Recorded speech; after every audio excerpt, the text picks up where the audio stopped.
On today's show, we are continuing to ask the questions the Cavs will be asking as training camp opens up next week. We'll dive into all angles of these questions on today's show.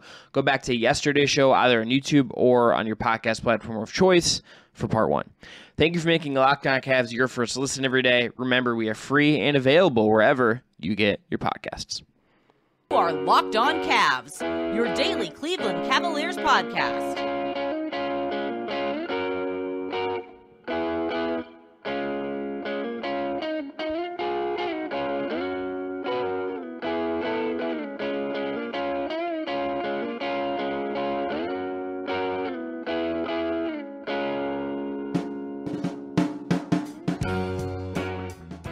All right, the music you heard on the way in is from our friends at Astro Radio. Check them out on Apple Music or Spotify. I'm Chris Manning, covering the Cavs and the NBA at large for places like Diamond UPROXX and SB Nation Fear the Sword. My co-host is Evan Dammarell at Meta's Right Down Euclid. We're continuing our show today, talking some training camp questions. This episode, by the way, is produced by the wonderful Jake Stevens.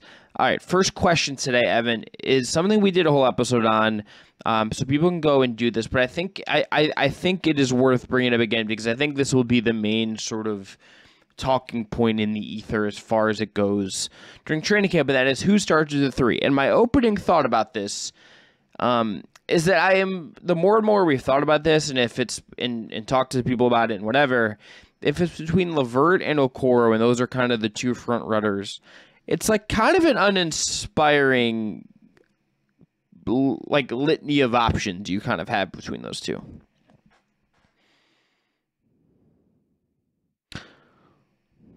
I can understand. I like the come to God kind of like hand motions you did there. That's why you got to watch on YouTube, people. Dog bless everyone, but I can understand both arguments on why maybe you're picking between Isaac Okoro and Caris LeVert for starting the three. And right now, I would say Caris LeVert's penciled in, not written in ink, but penciled in as the starting three right now. And I think it's going to be an open competition in training camp in the preseason. And who knows, maybe it's not decided until 10, 15 games into this regular season as well. But just for me, at least, with the defensive issues that, at least on paper, Garland and Mitchell possess right now, and you maybe don't want to overtax and over-ask Evan Mobley and Jarrett Allen to kind of cover them on the interior, and also just kind of slow down opponents on the perimeter as well.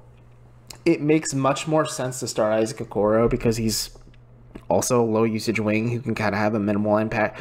Well, he already has a bit of a minimal impact on the offense, but he can kind of fit in a vein where he's more comfortable playing off ball. And then you have Caris LeVert, who could be like your super six man, where you could deploy him as like maybe more of your backup point guard alongside Raul and Neto, who can just set the table, and then eventually Ricky Rubio as well. But like LeVert gets way more opportunities, way more touches, and is able to kind of torch second units because he does have the pedigree to be a starting 2 or 3 in the NBA, but he's better suited for this Cavs team coming off the bench and just providing a scoring punch and kind of consistent ebb and flow of this team offensively when one of or both of Garland and Mitchell sit alongside one of or both of Mobley and Allen as well. I think like it's just also telling that there's not like options, like wildcard options that I think we can either like fully take seriously as of right now, or also just like feel good about. Like Osman, who like provides the shooting you would kind of need, is very lacking defensively, and like I don't see that really being totally in the cards as of right now.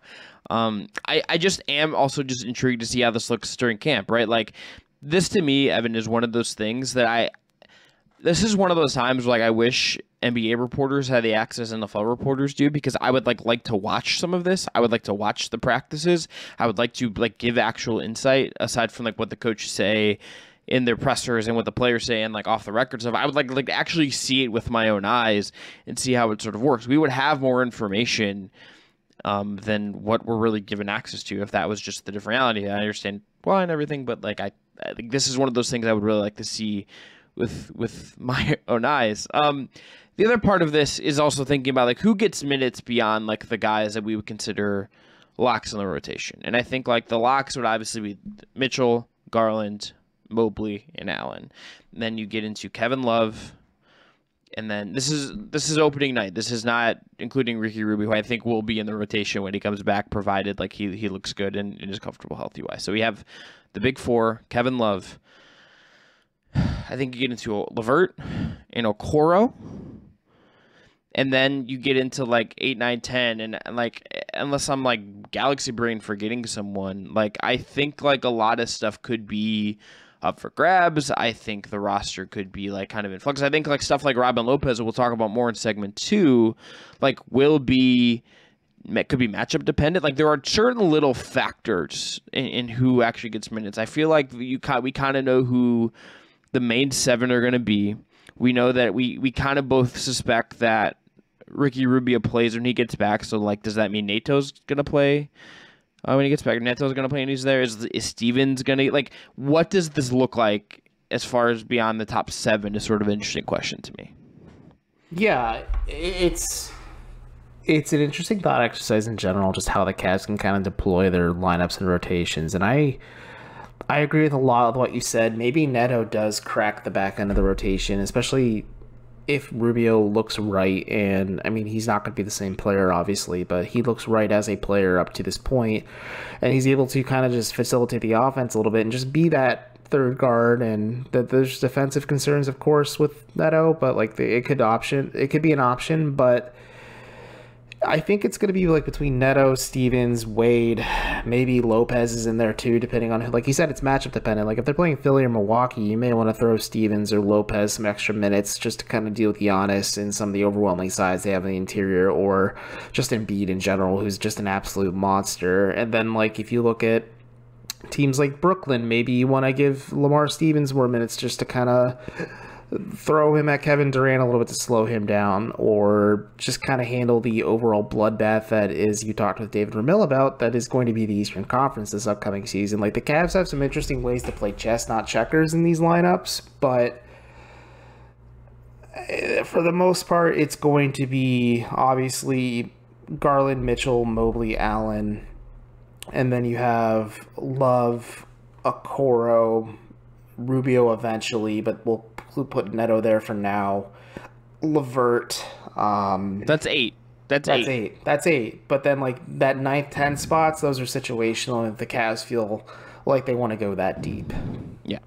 I think we'll talk about Neto and Lopez after the break. I think the one I'm most curious I'm most curious to see how they use him and what he looks like is Lamar Stevens, just because I think defensively he provides something that JB Bickerstaff likes, and they don't have a lot of defensive options for threes and for like defend threes and fours. And I think if you asked me today, like who would I trust to maybe defend a bigger wing off your bench, like if you had to go to someone in a pinch, like I would say Lamar over Dean Wade, or like unless you're going to just have Mobley do it, I think Lamar is sort of like your one lever to pull in that direction, and we'll see what the shooting looks like. But like he's a guy that I think like there's a path for him to have a clear role if things kind of can function for him offensively, and again there's maybe trades to make, there's other roster moves to make, but I think Lamar is kind of the one guy on the fringe that I have maybe Dean Wade too, just because like we saw him get used as a 3 and he can shoot, but like I could see Lamar like carving out something niche for himself. Mm-hmm. I mean, defensively, yes, there's a clear path for him, and I think the fact that he's well liked in the locker room and by the coaching staff certainly opens up avenues for Stevens to get minutes. But like if he's more comfortable playing the 3 offensively, if he's able to give you a little bit more than just like maybe a slasher or a guy who's a presence on the interior, like if he's able to uptick the shooting numbers or something like that, yeah, there's a clear path for him to become more of a reliable option. And like that's great. Like that's a feather in the cap for the Cavs player development program. Yes. All right. After the break, we're going to dive into 2 specific veterans that kind of fit into this category. That's Raul Neto and Robin Lopez. But first, going to tell everyone about our friends at BetOnline. Look at that shiny graphic. BetOnline.net is your #1 source for your pro and college football betting needs and sports info this season. Find all of the latest football league developments, game matchup news, and podcasts, including the upcoming slate of games this weekend. BetOnline is also your continued source for your sports wagering information, all of it, dare I say, including live betting, esports, and scores. The fastest and easiest way to check in on all your favorite sports and events, including MLB, MMA, boxing, and golf. Head to the website today or use your mobile device to learn more about the trends in action. For instance, Evan Mobley is plus 1,600 to win Defensive Player of the Year. BetOnline, by the way, has the Cavs over under at 46.5 after they acquired Donovan Mitchell. That's BetOnline. That's where the game starts. Here on YouTube, you see it. It's BetOnline. It's one word. Odds, news, and scores. Find all of the latest at BetOnline. All right, we are back here on Locked On Cavs. I'm Chris Manning. That's Evan Dammarell. All right, Evan, let's start with Robin Lopez because we've touched on Neto a little bit. I don't totally feel like I have a grasp on. Well, no, let me rephrase that. I feel like I have a cleaner idea of what Lopez's role is going to be. I think it somewhat depends on how much 5 Mobley plays, and we're gonna have to just see what that looks like. Mobley played a little over 1,000 possessions last year at center. The Cavs had 7,700 possessions for the year. So that's not a insignificant chunk, but it's not a ton. Due to injuries mostly, they played 16,041 possessions where neither Mobley or Allen were at center according to Cleaning the Glass. So that's a decent chunk. I think Lopez, I could see him playing against Philly. I could see him playing against Milwaukee, depending on what kind of lineups they're going to throw at you, and a little Lopez battle. I could see if they play pick the other if they play Denver and Allen's in foul trouble, maybe he has to come in and play in those situations, right? I don't does he make sense in a Miami matchup? Maybe not as much. I'm curious to see how much they decide to play him in vis-a-vis what that means for Mobley as a growing into his body 5. So we talked about this a little bit with Martin Rickman when we had him on the show, just with what Donovan Mitchell and acquiring him provides the Cavs, and you intelligently mentioned that it doesn't really put much more pressure on Evan Mobley to kind of be ready right out the gates as a more refined offensive player, because as he pointed out over the summer, he wasn't super refined offensively last season, but he was very good at what he was good at last year. So it's an interesting thought exercise for sure, and I agree. There are teams that are bigger. He makes sense, especially against Milwaukee. He makes sense against Philly, as we talked about. In the Western Conference, maybe Phoenix just with Ayton because he's an overwhelming force, and or teams like the Lakers just because they have Anthony Davis and they need to throw an extra body at him as well, or a team like Denver because they need to slow down Nikola Jokic. And there's plenty of examples you could kind of just pull it from, but with Lopez, I think you bring him in more so for the locker room vibe situation. By all accounts, he's a great teammate to have in your locker room. He was very, very good for that young Orlando Magic squad last season. He was very good for those kind of poopy Wizard squads when he was there. He had some pretty fun moments playing back up to his brother in Milwaukee, but he has been through some kind of crappy situations too, where he can kind of keep the team steady. So he's seen it all. He's seen bad situations. He's seen pretty successful situations in Milwaukee, so he can kind of keep things perspective. He can be a key veteran voice in that locker room. He can kind of be that connective bridge between the coaching staff and the players as well, because maybe the players share something with him that they aren't sharing with the coaches, et cetera, vis-a-vis. But yeah, there's situations you could give him more minutes, but I just don't think it's necessarily a huge requirement for the Cavs, because like you said, if Evan Mobley is able to take that next leap and play some minutes at the 5, and so you have Allen, Mobley, Love, let's just throw Wade into that mix as your 4th-ish big at that point, that's a pretty okay solid rotation there. Then you have Robin Lopez as just the support unit, just in waiting in the wings if you need to call upon his number, and he just kind of falls into the same vein as Ed Davis did last season, where if you need him to play 10-15 minutes, he'll play really hard for you, but you can't ask him to do that on a night-to-night basis because he just doesn't have that much gas in the tank anymore. And I think that's just kind of what you need from Lopez at this point. And to your point, if you play a team that has a superstar big on it, or a team that likes to play bigger, it makes a lot more sense to throw Robin Lopez into the fire and give him 10-15 minutes tops at the back end of your rotation. Yeah, he's also not going he's not a lob threat in the same way. It's he's a hook shot. He's Captain Hook, man. Yeah, so the change they've made in their backup center stuff is, it was last year it was okay, we get Moses Brown, he's gonna catch lobs, and we hope he's competent enough with the other stuff to because we want the lob threat.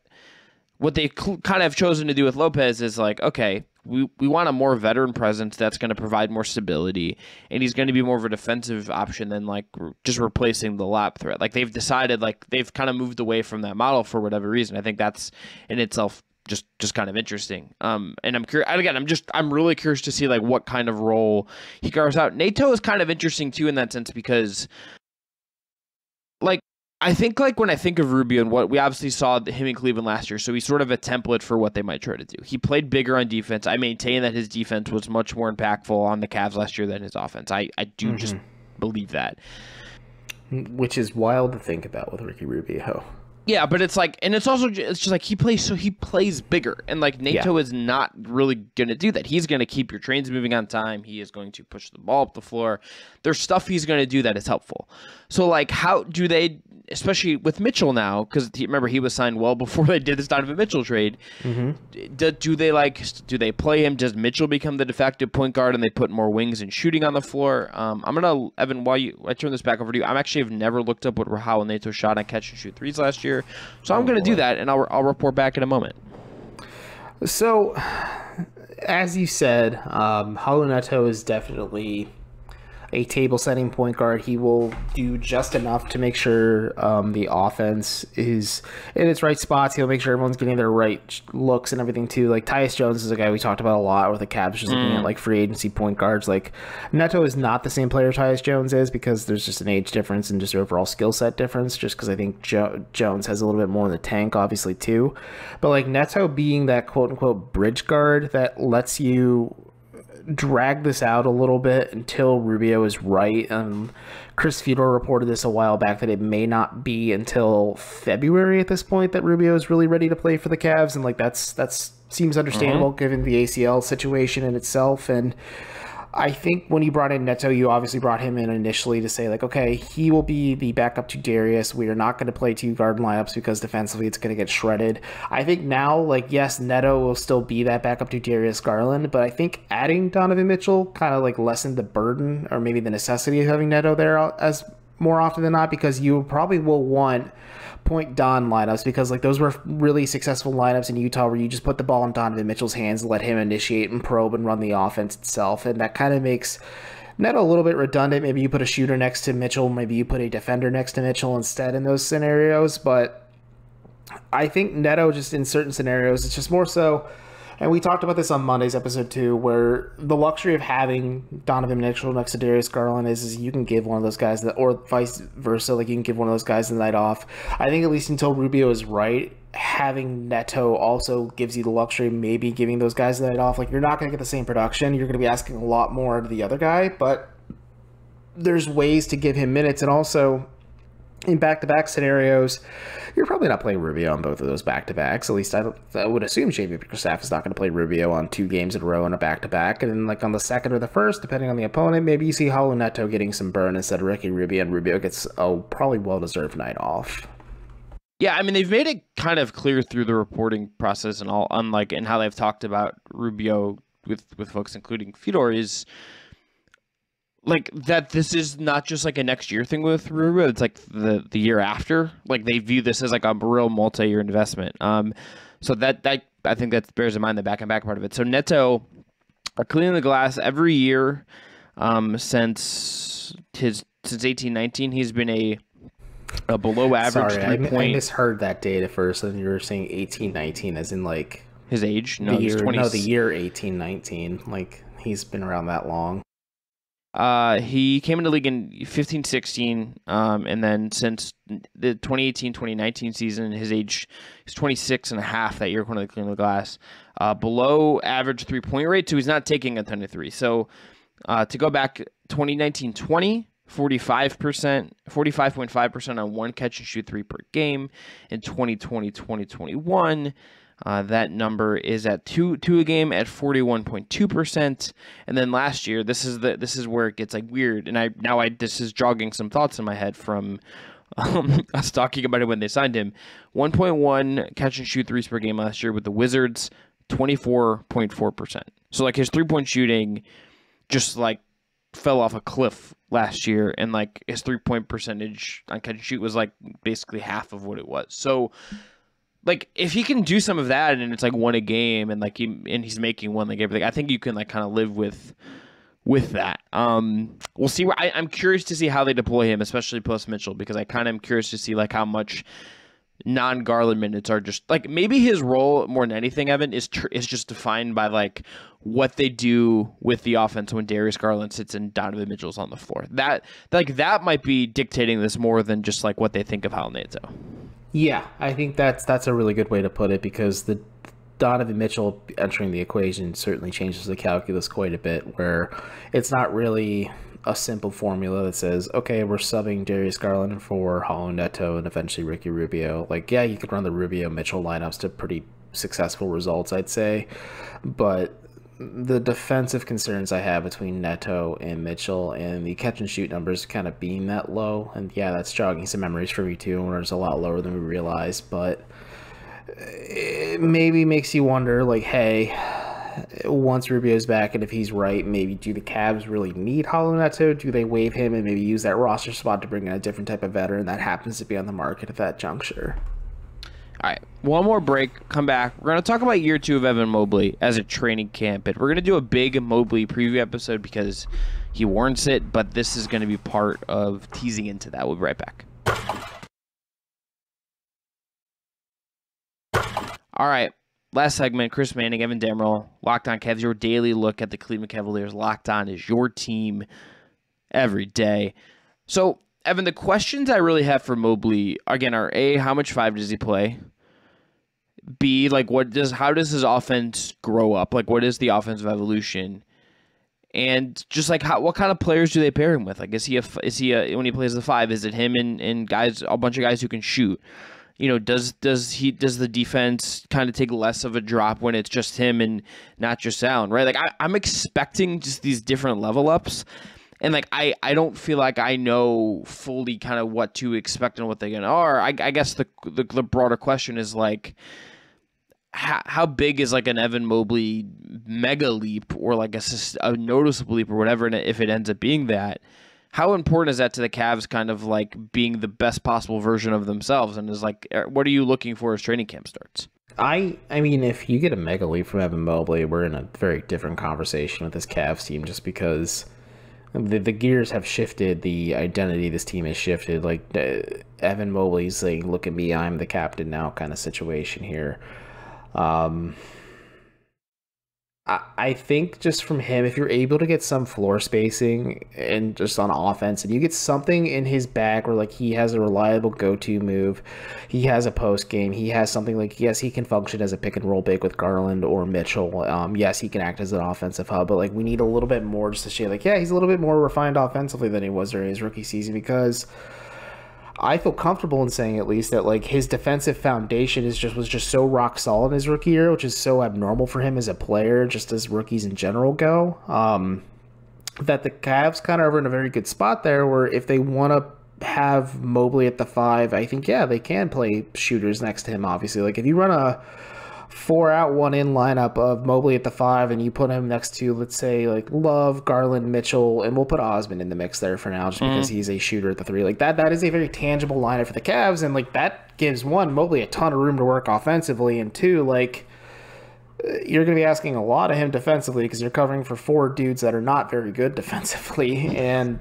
like, that's a tough ask in itself. But if you believe in your heart of hearts, like, his trajectory and growth, and, like, his trajectory was shooting through the stratosphere before the season ended. He was pretty soon into his rookie season. We were like, okay, this guy's the real freaking deal here. But there's ways the Cavs can get creative with this where they don't have to be so regimented and stuck to the fact that they start 2 7-footers in their starting lineup. And now they can kind of get creative with it, where, like, Mobley is at the 4 and Allen's at the 5. There's lineups where it's just Allen at the 5 and it's the same lineup I mentioned before, or it's Mobley at the 5, or you can still go big with it, or you can go super small with it. And we talked about, like, a 3-guard lineup. Like, what if you played Garland, Rubio, Mitchell, Love, and Mobley for your closing lineups in certain scenarios? Like, that could be something the Cavs really explore too, because you have 3 playmakers between your 1 through 3 there in theory, and then you have Love, who's just a really has a lot of three-point gravity and will keep defenses honest on the perimeter as well. Like,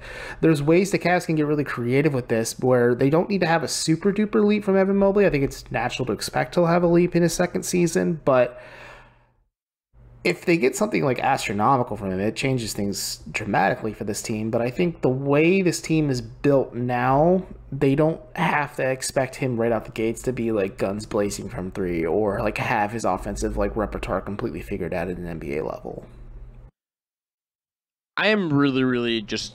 He's intriguing. He's so intriguing. There are just like so many ways I think this could go. And like training camp is obviously like not going to be the whole story of this. Like, we're going to really need to see how it sustains and all of that. But like, I think like one of the Mitchell thing obviously is taking headlines right now. And like, I think there's so much excitement about Garland, and some of what they do, I think, is like just easier to sort of digest because it's like they just like are getting buckets, and it's like very direct, and like, or it's highlight passes and stuff. There are just like things in Mobley's game that are like very precise, very like not super flashy, that are still so excellent. And like, I'm curious to see like how much the Cavs like decide to structurally like lean on him and how they're doing things. Like, it is kind of clear within like how the roster looks now, and like maybe some of this is just like a current situation because of the Mitchell trade, and they're going to see how it works and adjust and all of that.